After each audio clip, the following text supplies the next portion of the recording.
Good morning and welcome to SlyMedia TV. Welcome to this third episode of the Media Roundtable, where we are looking at issues around the media and how the media covers elections in this country. My name is Perfect Longwane and I'll be your host for the next 1 hour. So to help me discuss issues around how media is covering elections, how media has covered the just ended by-elections, 26 March, we are going to be assisted by, let me introduce the panelists that I have. We have on the far right, Toneo Rutsito. Toneo is the chairperson of the Zimbabwe online content creators. Welcome to SlyMedia, Toneo. Welcome to the program. Thank you so much. Pleasure is all mine. I'm glad to be here. Yes. And we also have Tsitsi Dangarembwa. Tsitsi Dangarembwa is a writer and a filmmaker. Welcome to SlyMedia. Thank you. I'm glad to be here. Yes. And on my near right, we have Ranga Mberi. Ranga Mberi is a media expert. We welcome you to the program. Thanks, Perfect. Glad to be here. Let me also say that to our viewers, you can go ahead and like our page. You can go ahead and share and also send in your comments and any issues that you want us to discuss on the topic today, where we are looking at media coverage of the elections. Let me start by Toneo. As the chairperson of the Zimbabwe online content creators, I know for a fact that you are standing of fake news. Well, fake news is information or content that is published on various platforms, but the intent of that content certainly is to mislead the readers, or maybe in a different way, it is a preconceived agenda that misleads the reader so that they believe a certain premeditated narrative as far as the content creators are concerned. So this is just information which is made to be believed to be true, designed to be true, but yet in its actual instance of creation, it is fake. Mm-hmm. So that's how we define fake news. That's how you define it. Ranga, let me come to you and say, obviously, as a media expert yourself, you've been looking at what has been happening. How deep do you think the scourge that we're talking about, fake news, is in this country? Well, it's just as deep as it is around the world. Fake news is a multi-million dollar, and we've seen it during elections and outside of elections. Websites that sell false news are the most read. And this is also a factor in Zimbabwe. If you look at the list of some of the most popular websites, some of the most popular platforms on Facebook, these are the not so credible ones, but this is where the audiences are. So it's really a big problem that media has to deal with. Mm-hmm. And let me come to you, Tsitsi, to say, to pose the same question that I posed to Toneo, your understanding of fake news. Yes, well, fake news is something that is false. The word fake actually comes from the same kind of words like manufacture. You know, you see that fact in there. So it means something that has been made by people, not something that is real. When we talk of manufacture, we talk of making with the hands. And so fake news is that it is false. Now, there are many things that are false in the world and many things that are said. So fake news is a very broad category. And I think it's helpful to distinguish different kinds of false news. Wrong, maybe they had wrong information or they did not research enough. That is fake news because it is not true. There is also the fake news that was being spoken about now, where people want clickbait. They want interesting stories that appear true, so people will come and they make money out of that.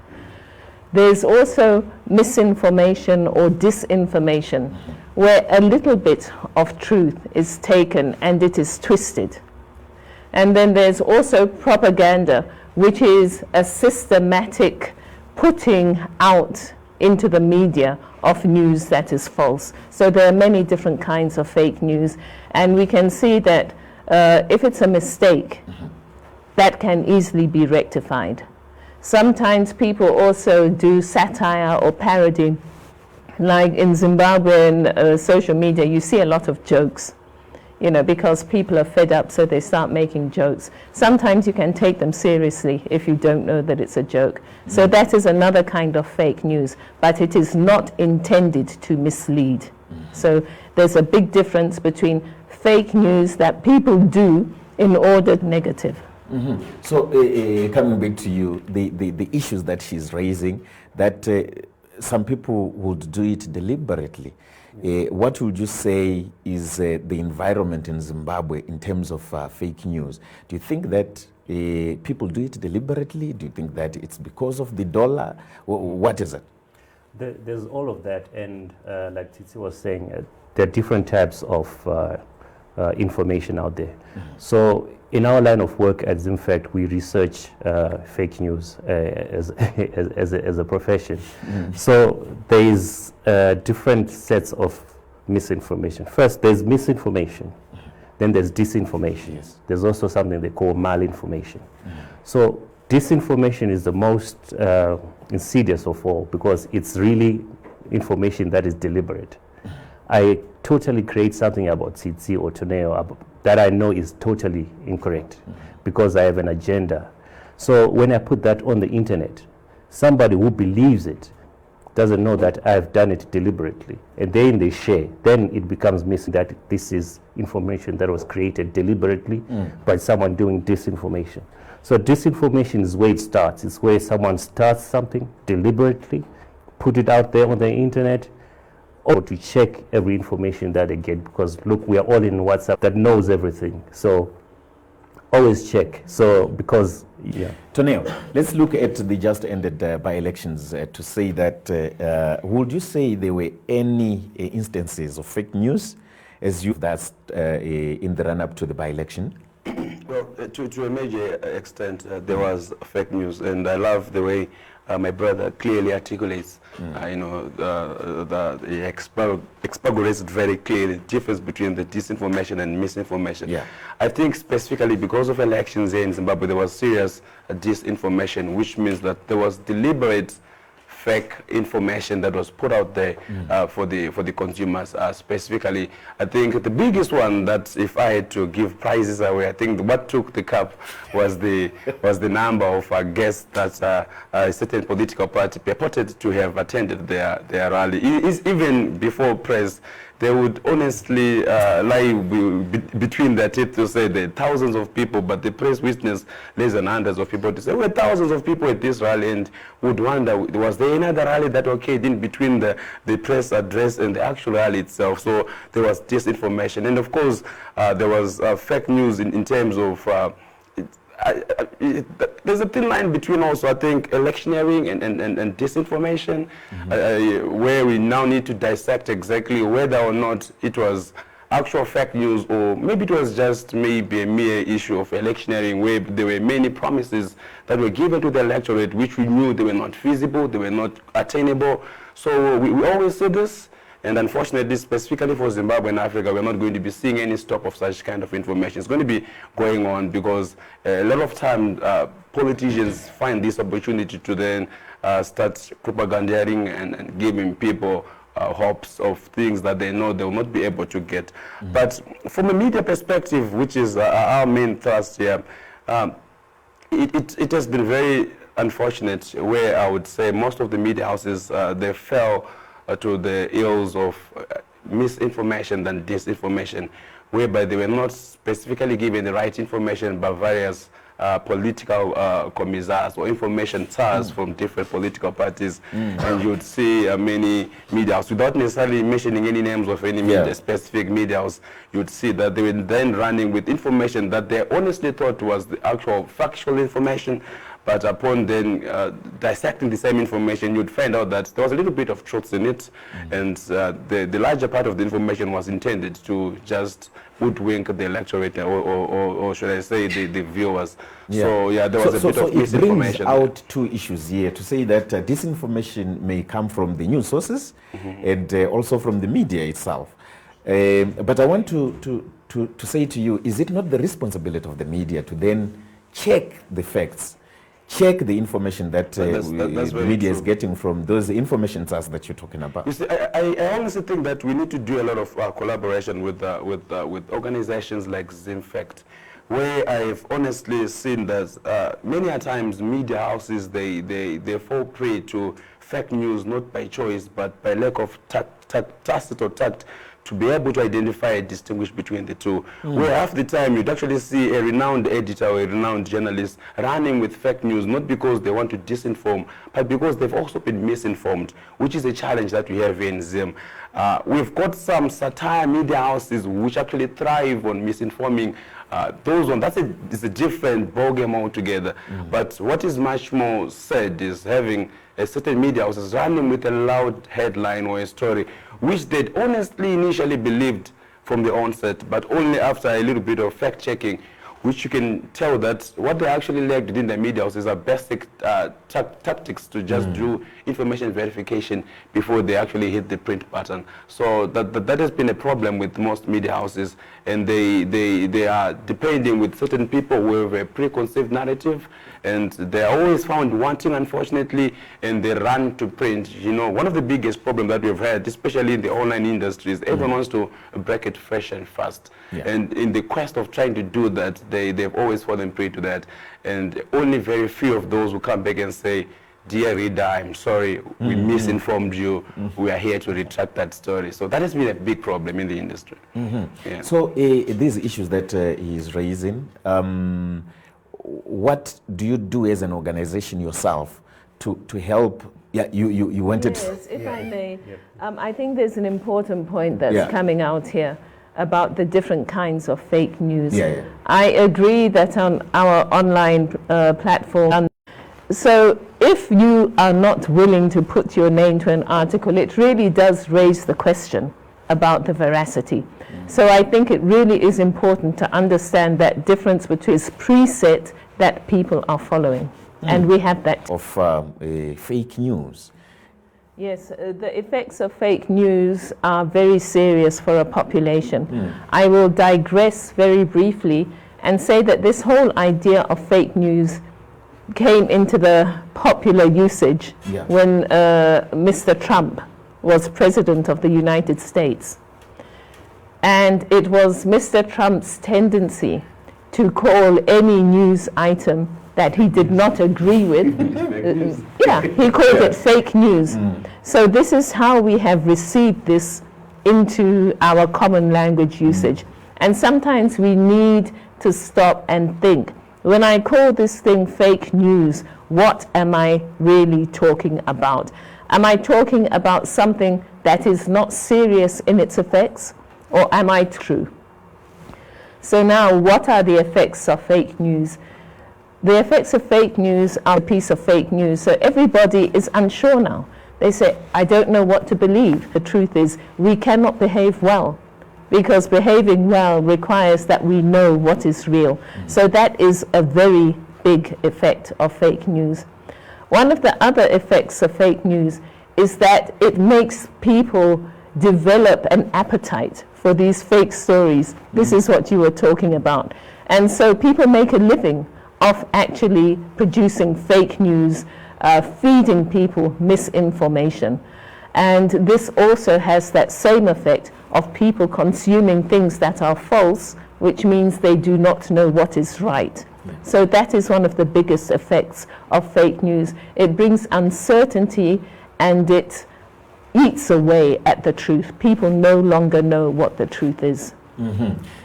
Because we have given a distinction between disinformation and misinformation. We want to look at disinformation. What would you say are the effects with disinformation? Well, it goes back to the agenda, doesn't it? And one thing that I want to say is that it thrives where there's no credible news source. So plug in that hole with their own misinformation. Yeah. So that's already one cause and effect, where you've got a government communications apparatus that feel that the government itself is a source of misinformation and propaganda. So that creates a thriving society, a society where fake news is made to thrive. So once we identify the problem that propaganda, we as a Toneo of false information, and there are two things to that. The first is that there are just no skills in the newsrooms at the moment to check information, because it takes a lot of time. It takes a lot of research, takes you more time when the editor wants their story, they want the story, the deadline is approaching, and here you are trying to be a fact checker, going on the internet trying to check whether this vaccine is actually as the second one is actually the biggest problem, is that journalists themselves are activists now. They've become, one of the big problems is that bias. When you are biased, if I'm biased against Tsitsi, if I don't like her and I hear a bad thing about her on the streets, I'm going to believe it before I even check for myself. Why? Because I'm already biased against her. But even if I do not like her and I'm a reporter, I have to check. But that's not happening enough. Just this morning, I was reading a story about a helicopter crash, and then the newspaper says, speaks to the Air Force of Zimbabwe, a spokesperson. They says, your helicopter crashed. He says, no, this is not an Air Force of Zimbabwe helicopter. Because the journalist already had a story in mind that there's another Air Force of Zimbabwe helicopter crash, when in fact it was a private helicopter. So bias is a real problem, and it's something that with guys like Toneo that we need to really address in the newsrooms. Obviously, a follow-up question will be, how are we going to deal with this? He's speaking about a skills gap in the newsroom. How are we going to deal with this as a country and as a media? I wanted to ask this question actually, and to find out if it really is a skills gap, or if it really is a skills gap, to find out how come we are now in this position where there is such a skills gap. Because as a member of the public, I assume that a person who is a journalist, or if there is a media platform, a registered newspaper, that should abide by certain ethical standards of the profession, that they are doing it. So what I hear you saying is that there are no ethics anymore in Zimbabwe, because we cannot say that they don't have time, because the whole structure must be created to factor in that time so that the work can be done well. So now if we are saying we are not going to give people time to do their work well and to check, it means we don't care. So it means our whole ethical structure has crumbled, and this is where the problem is. Well, it has. It can't be denied that there are problems. And it's not really a media issue. It's across Zimbabwe. Our ethics as professions, whether it's auditors, lawyers, journalists, there's just an ethical question of survival in our professions. But speaking about the media in particular, and I agree, once you're a journalist, the number one thing, 101 that you're taught when you go to journalism school is to check your facts. Don't get your news from one source. Double check with the second source and the third one if you can. And I just don't feel that is happening enough. And this is some of the stuff that we're doing with some of the newsrooms in terms of fact checking, giving them the tools that they need to check stuff that they get on the internet, because the internet is a vast expanse of information, and you're bound to get people who lie deliberately. So you just need those tools, whether it's technological tools or human resources, to be able to sift through this vast expanse of information that's out there, to make sure that people out there get the correct and the factual information. However unpalatable that newsroom finds it has to be factual. Yes. Thank you. I would like to ask you, so is there no regulatory body, a professional regulatory body that should be taking people to task and saying, look, this is not how we do things in Zimbabwe. In Zimbabwe, we respect the truth, we are ethical, we are professional, we have high standards, and we expect you to keep to these standards, or you are struck off, or your license is cancelled. I mean, don't we? Actually, Tsitsi, you've just preempted my question. Because I was going to bring that one to Toneo, to say, Toneo, let's look at regulatory bodies. And if this is continuing, what are the regulatory bodies doing to ensure that at least people are brought into line? So I will be very controversial in my response. In as much as we are here to make sure that we create content that is factual, that is ethical, and that is always accurate. This is a mandate of each and every media house, and specifically for us as ZOC, as an association, all our members and our membership, we abide to those principles. We need to make sure that each and every single one of us at least abide and respect that it's actually a pair of lines towards ethical, credible content creation. So what do we do if we are faced with a scourge of fake news and members are producing information that is fake? Here's where I'm going to be very controversial. Do we need to have a regulatory body like what my sister here is asking to say? So what do we do? How do we then come in to say, you have been found to be fake? Well, for starters, we do have the VMCZ, the Voluntary Media Council, which Voluntary Media Council of Zimbabwe, VMCZ, which has been dealing with such issues whereby maybe we've got aggrieved parties, people are not happy about a certain article that has been produced. You see them, you seek recourse there and find the best way forward so that at least there's an amicable soft landing as far as the story is concerned. Fair enough. I am 120% against regulation of the media. Right. I don't believe that the media should be regulated. I don't. That's my personal feeling. It probably may not be a soft feeling. But is it not where the problem is emanating from? Let me defend, and that's why I'm saying I'm going to be very contradictory. Why? Because the media as it is, we are the fourth estate, right? I 100% believe in self-regulation. The point we now need another fourth or fifth estate or fifth arm to take over the fourth estate. We are already losing our independence and our credibility as the fourth estate. Do we need another arm, maybe in the name of a ZMC commissioner in charge of such issues, or whatever name you want to give it, in defense of the media space? We need to make sure that each and every single media house has got their independence to be able to decide what is right content, what is good content for your audience.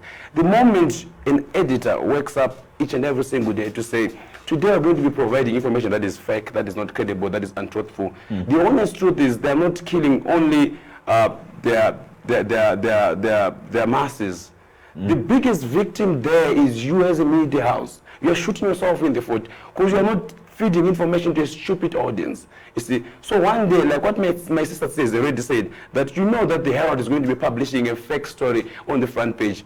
You are creating a precedent that says, well, if you're going to be telling me that there's a story on page number 1 of the Herald, highly likely 50 to 60% chances the story is fake. What are we doing to the brand, the Herald? So it's not the responsibility of any media regulation body. We don't want them in the media. I don't need them in the media. I will defend this space vigorously to say we don't need them. We need to understand and fight for what we call self-regulation. The moment you start having a regulatory body, we're introducing certain statutes only to media. Honestly speaking, I don't know why we have this appetite of regulating the media, yet we don't regulate people back bread that we eat every day. I don't see any statute or any law that says, let's regulate people that make toothpaste from my mouth every day. People that make salt, some salt are not as salty as other salt.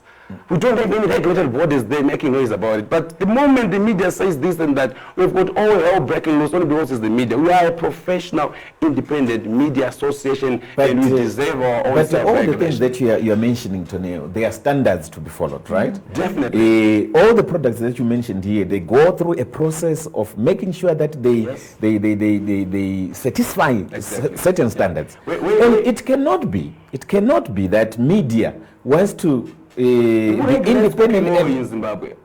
Who regulates what? Cooking oil in Zimbabwe. Standards Association of Zimbabwe. So they go through that. SAZ, Standards Association, they give you a basic framework, right? Yeah. So for every media house, we have a basic framework that should make us abide to basic ethics of journalism. That's what we do. We do not have anyone or any lawsuit that I've had ever since time immemorial that says Olivine has got 30% of potassium manganate in their cooking oil, I'm going to be suing them. Or anyone that says, this is the appetite to regulate only us. We are professionals. We are independent professionals, and we need to be led and to be left so that we self-regulate. All right, I know. Let's talk about this. The issue that Toneo is talking about, independence of the media, self-regulation. Well, as a consumer of media products yourself, information that's coming, and we're talking about how fake news affects not only the government, affects even companies and even people that are consuming that. What would be your take? I think that if you have a platform to announce things, to put narrative, it's power. Yes. And so power is always problematic. The first port of call, of course, is to regulate the self. So I agree, self-regulation is important. And that's the case wherever you are. Everybody has to regulate their own behavior. However, because power tends to want not to be regulated, this is something that has been recognized in history. Power always has to have parameters. So I think it is important for parameters to be set. Not narrow parameters, but parameters that give the media enough room to do their work properly in accordance with the profession.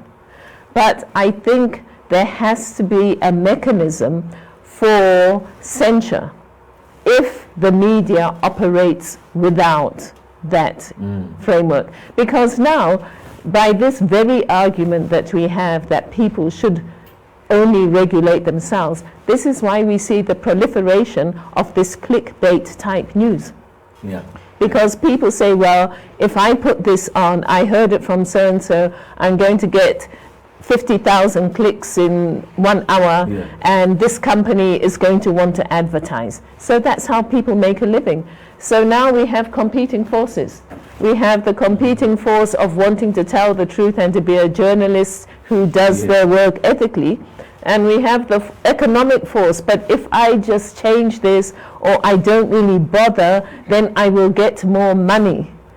So we have to safeguard the public. I think I would like to be safeguarded against those alternative forces. Actually, Ranga, now I want to bring you to say that what mechanisms are there for the public to use to make sure that they protect themselves from fake news, or they check and know that this is fake news. I think it's unfair, really, for consumers to have to go through multiple platforms for them to get the truth. It must be one platform tells the truth. That's true, and it's funny that I would agree with both of them. I wouldn't trust any government to regulate the media. I wouldn't trust the Zimbabwe government to do it. I don't trust the UK government. They just banned Russia TV because they don't like what they do. So in terms of power, the power comes back again, like you are asking, to the consumer himself, to themselves, to say, what power do they have? And I think consumers do have the power to question what comes out of the media. And I think that's where the problem is. We are not questioning journalists enough. We feel as consumers that they are all powerful and that they can't be questioned. But there are certain tools that you can use. I mean, number one, just check the sources. And I know you are saying it's very hard to check your sources too much. We don't have time. The world is moving.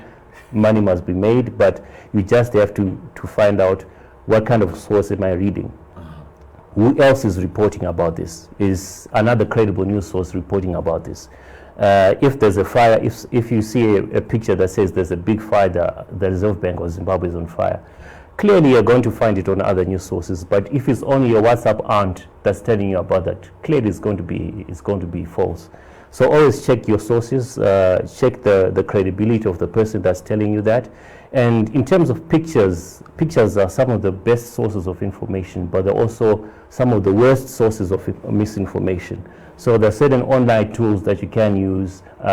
Toneo and his crew have, we've had training with them to say when you get pictures, you can do reverse image search and to find out whether this picture is correct.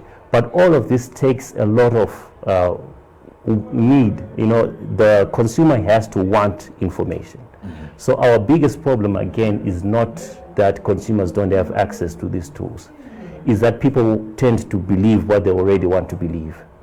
So if I do not like a certain political party, if I do not like Nelson Chamisa, and I see a negative story about him, do I bother checking about him? No, I don't, because automatically you spread it. I spread it to all the networks that I have because, and I think that's the biggest problem that we have to deal with, the bias that we have ourselves as media practitioners and consumers alike. We're also biased that we do not care about fake news, which is why the biggest, the most read ones are the ones at the bottom of. So it's not it's a societal challenge that we all need to work together to challenge. Yes, but what I hear you saying, and just let me put it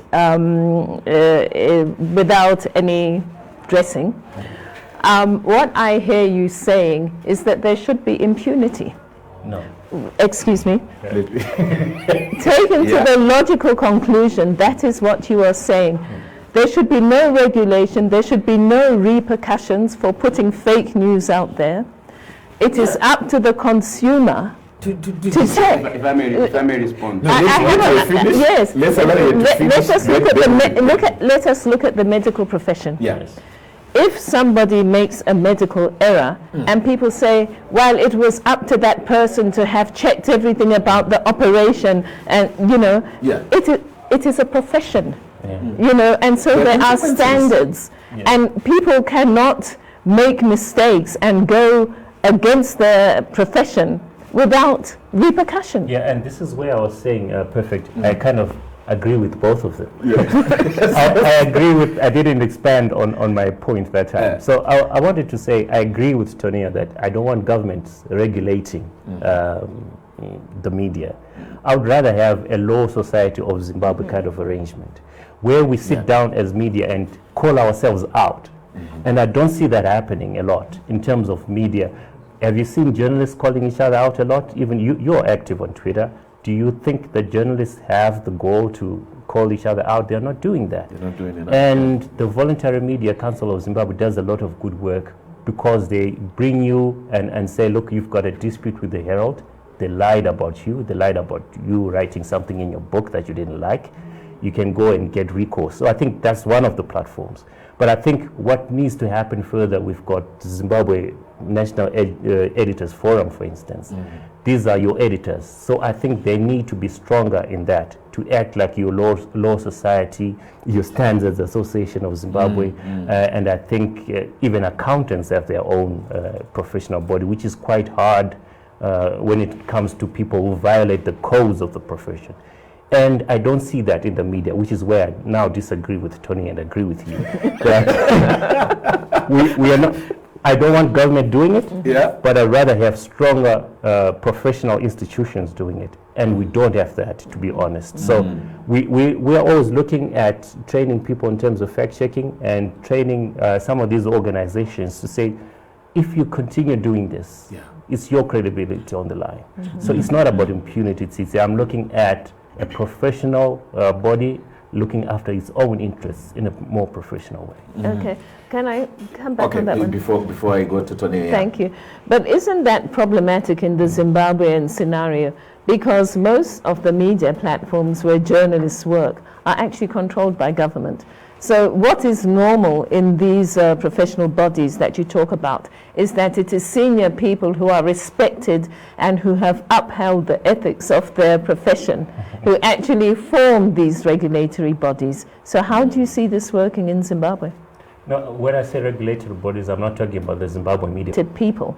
But in Zimbabwe, the media is so dominated by the state that where are we going to get these well-respected people to head these independent bodies. But I don't think, for instance, the content creators that Toneo heads, for instance, has any links or of course, you would deny it even if it was a I think we've got professional bodies that are able, so these guys are doing work independently of the government.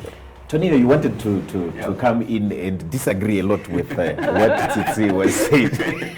Well, I do understand your point of departure. She makes a lot of sense to say, so what then do we do? Because we do have a problem, and this is a scourge that we need to contain. At a certain point in time, we need to get to a place where we don't deliberately wake up to misinform or disinform. And I understand where she's coming from.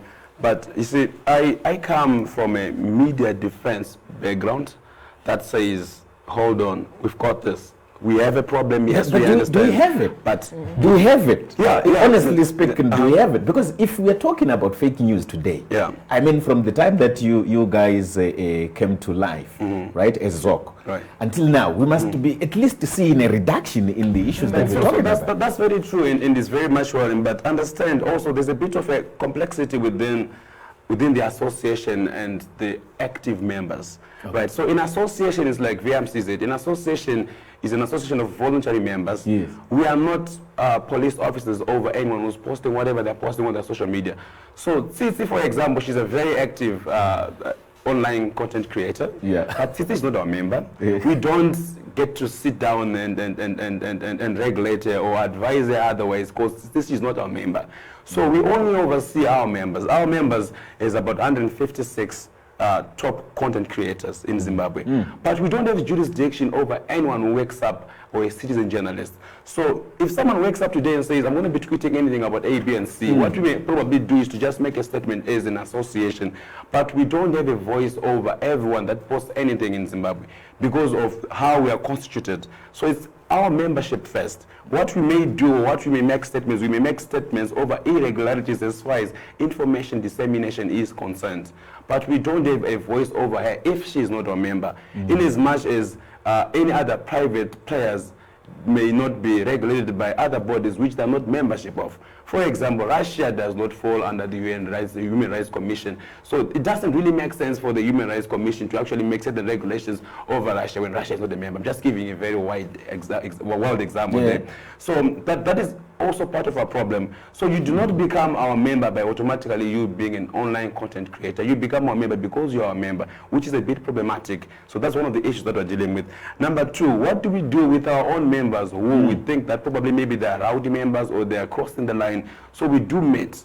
At certain times we do actually have to get the VMCZ, but also as we are growing within our strength and our numbers, we are also creating internal mechanisms that says before we even reach out and consult to the VMCZ as an external body, us as well as an association, we are creating mechanisms that says A, B, and C. You have violated these basic media ethics and principles, and we are going to be taking certain measures against These are the issues that we want to hear. To say there must be consequences. Yes. Because we cannot have a situation where people are set down and spoken to, and tomorrow they do the same thing again, so without consequences. I agree. So I think it's going to be a progressive issue. One of the things that you're going to be seeing, I think the VMCZ has done it in a good way, because maybe they are regulating predominantly, mainly newspapers, so it's very easy to say. One of the issues that we're going to be having is you will see that each and every legit website, ZOC members, they're going to be that says this guy is a ZOC member. So by that, we're going to be sending out also a message to various content consumers that says,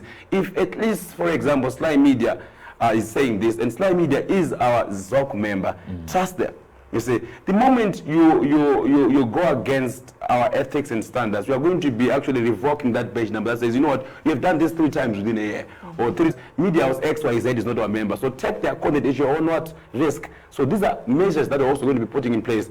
So we are going to be encouraging various media houses also to be members, including influential content creators, but there are also going to be badge issues that comes within being members as well. So it's going to be a progressive issue, but it's working the pipeline. Okay. Let's turn to some of the questions and comments that are coming from our viewers.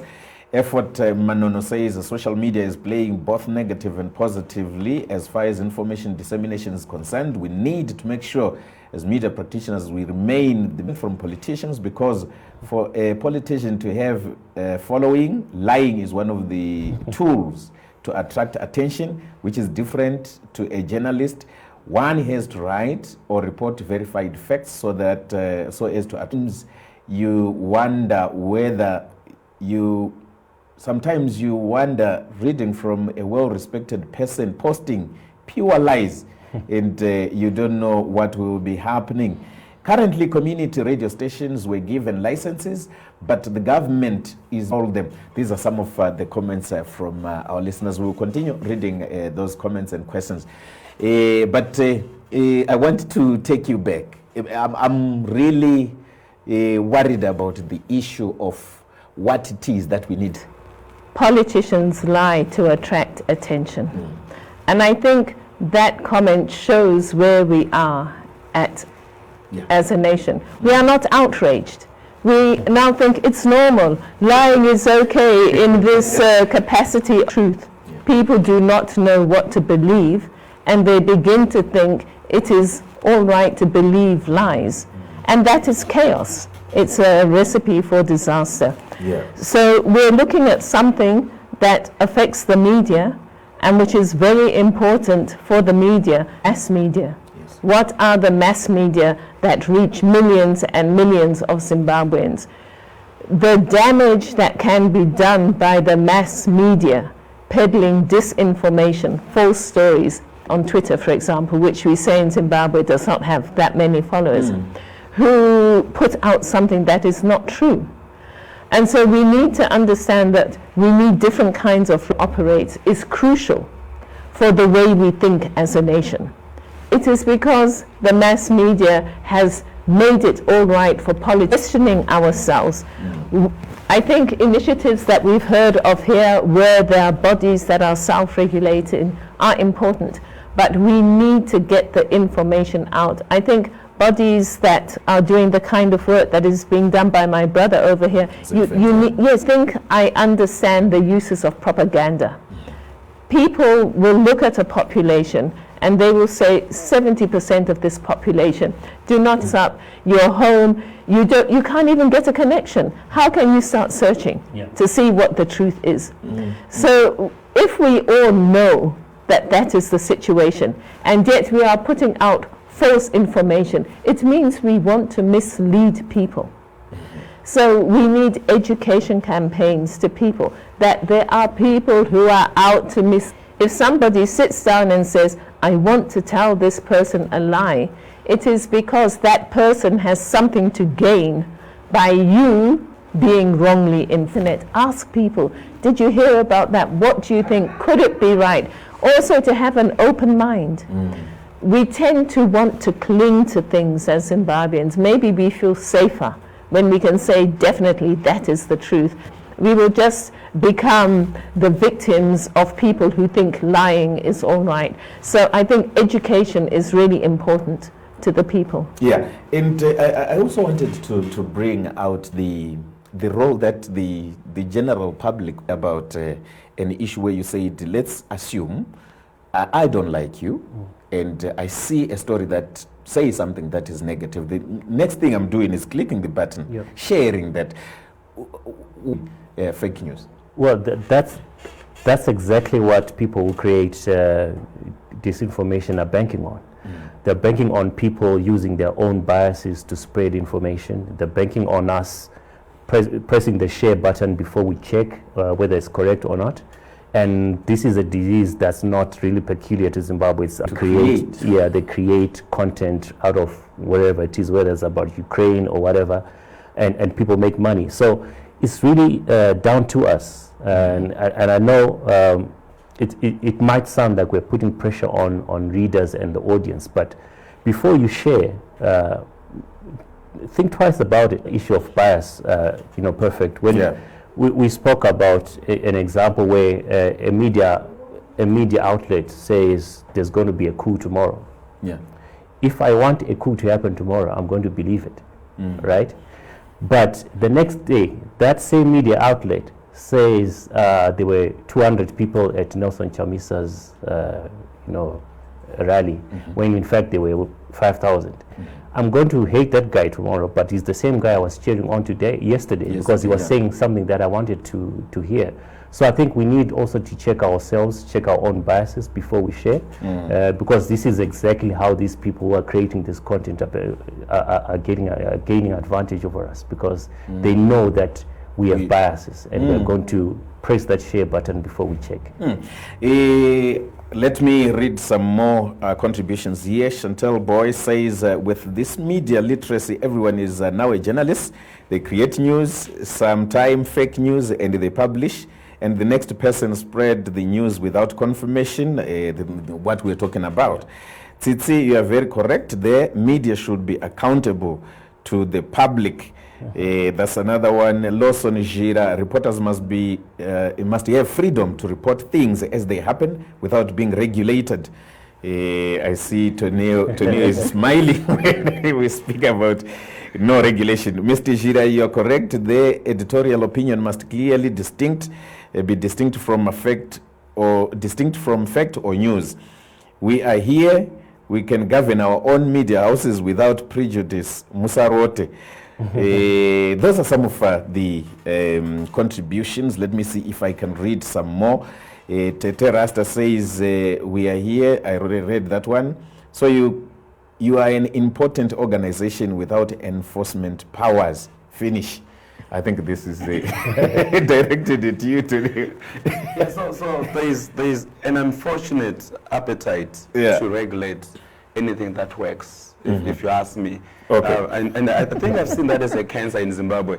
So if anything else is not working, people are not worried about it. The moment something begins to look like it's working, there is now an unnecessary and uninvited appetite to make sure that there's over-regulation. I am anti-media regulation, and specifically over-regulation of the media, because I strongly believe that we do have our values, we do have our ethics and our standards that we stand for. The biggest problem is many people, they've then now failed to also distinguish between media houses and citizen journalists. That you can't control. It's a national problem that we now need to all come together and say, how best do we then deal with such a problem? If someone does not represent a media house and is not speaking on behalf of a media house, and they're merely pushing out their personal opinion on different platforms, you can't then blame media houses for that. You know what I'm saying? This is a national problem that we've got. We've got people who are just basically lying through their teeth, and there's nothing that you can do about it. It's a scourge that you need to deal with.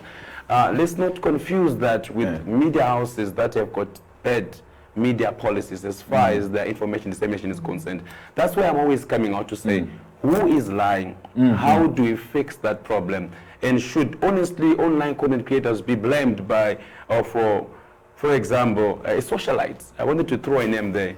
I was very careful. A socialite wakes up and says A, B, and C. You know what I'm saying? So I think our people also need to be educated. Maybe the onus is on us as ZOC and mainly as with Zinfact to say how then do we come together and say, okay, listen up, fellow content consumers. This is what a media house looks like. This is what a citizen journalist looks like, and this is what credible information should look like. There is no journalist who's worth their salt who do a story like what Messi is saying that says by a reporter. Trust me, we are editors. Each and every single journalist dies to see a byline on their story. The moment you see a journalist disowning their own story, then that one is, for me, it's fake news. You know what I'm saying? All right. So I allow me just to take over his job quickly, Mr. Mberi. To say we can throw 3 or 4 pointers to say before you believe a story. First and foremost, check who is the what is the source of the news, who is the writer, which publication is doing that. If it's going to be a news, then Zimbabwe ac.zw. Already the domain is South African based, but the URL is talking of Zimbabwe. Something is smelling there, you know what I'm saying? You see, number two, like what my sisters really alluded to, if no journalist is taking ownership of that story, there is no byline onto it, surely then it's telling, you understand? Number three, you can easily just see and say, okay, this kind of a publication, besides that story that you've believed to be true, can you just go back or front and see what other stories are these people writing? Are they predominantly true or false? So there are very simple things that you can easily just do before you dilute yourself and your conscience with fake news. Yeah. There are simple things that any person should simply do. And half of these stories that are circulated specifically on WhatsApp, they don't even have a URL to say, okay, fine, you've shown me this story on WhatsApp group. What is the source of the story? Can I have a URL link that says, okay, so this is the story, where I can actually read in depth on this story? 90%, there are not even links to the stories. To those that do have successful links, they're predominantly fake news peddlers. You know what I'm saying? So these are simple basic things that people can easily do while you're there to say, you know what, before I even believe this story, it looks fake, it reads fake, it also smells fake. All right. Yeah. Thank you for that, Toneo. Let me come to you, Tsitsi, focusing into 2023 as we are wrapping up the program. It looks to me like we are going to see an increase in fake news as we are going into 2023. Why am I saying that? We're talking about issues of control, to say no regulation, really. And we're talking about citizen journalists, right? Who have no one to report to, no one to control them, who can just peddle anything they want. Are we likely to see that happening? Yes, but I think Toneo has mentioned, and this is really important, that we need to distinguish between citizen journalists. Yeah. I mean, what is a citizen journalist? A citizen journalist is an ordinary person who says, I want to say this. So, you know, like in our ordinary lives, if somebody tells me something, I'm sitting and somebody tells me a story, I say, are you sure about that? Yeah. So this is the kind of attitude we need to have towards all the citizen journalism that we see on social media. I think that's really important. But then on the other hand, there are media houses that are actually licensed to give us true information that are not doing it also. And so I think that is where we have a big problem. And that, I think, is where the issue is. Yes, I do believe that we're going to see an increase in fake news. Personally, I think I've seen an increase in fake news from media houses since the election. I was reading the other day about members of a party who have been newly elected into Parliament, who were said on the eve before Parliament opened to have met to plot to fight against the government. You know, this was a certain media house that put this out there. And I think we will find this kind of disinformation on the increase. I think it's important for people to look at who is talking and the agenda that what they are saying is pointing to. Is it balanced? If we want to do the work, we can make a decision, really this doesn't look balanced, like you were saying. If it smells fake, it is fake. But on the other hand, I want to say that as a culture, we do not promote that kind of activity. As a culture, we promote saying, well, I like this and I like that, so I'm supporting it. Wholesale, chete. You know, this is our culture. So this chete culture cannot help us to make the kinds of judgments that we need. So it is, at the end of the day, a cultural thing. And this is across the board, and not only in politics, it's everywhere, you know. So it's a cultural thing, and it's something that we need to also begin to address at a cultural level. We are not going to solve this problem between now and 23, which is important to us because the elections are coming up. Ranga, we are wrapping up, and obviously we are faced with a huge elephant. How do we arrest this one? Well, we don't arrest it. The best we can hope to do is slow it down, and we do it that by, like Tsitsi was saying, just being more questioning of what we see on the internet. All of us are in one WhatsApp group or the other, and like I was saying earlier, there's always a friend who feels that they have this gift of breaking news to everyone on the internet. So question them. Question your citizen journalists, but also importantly question even your registered or formal journalists. I think that's one of the things that culturally we have to shift towards, questioning what we find in the media, who is the source, what do they talk about, how credible are they? And also the second thing that I would like to say is that we also need the government to give us a more credible communication structure so that people know where to go to get, more credible news. We saw that during COVID, for instance, where there was a lot of false information about COVID and vaccines. But I thought the Minister of Health did quite well in terms of communicating some of the facts around that. So I think if that were to be applied across the board in terms of the government communication infrastructure, then at least we can begin to think of slowing down that elephant. There's hope. I hope that culture can change and be challenged. Indeed, let's slow that elephant, and that is what we are taking away. And I also want to say that it is important that as journalists we question everything.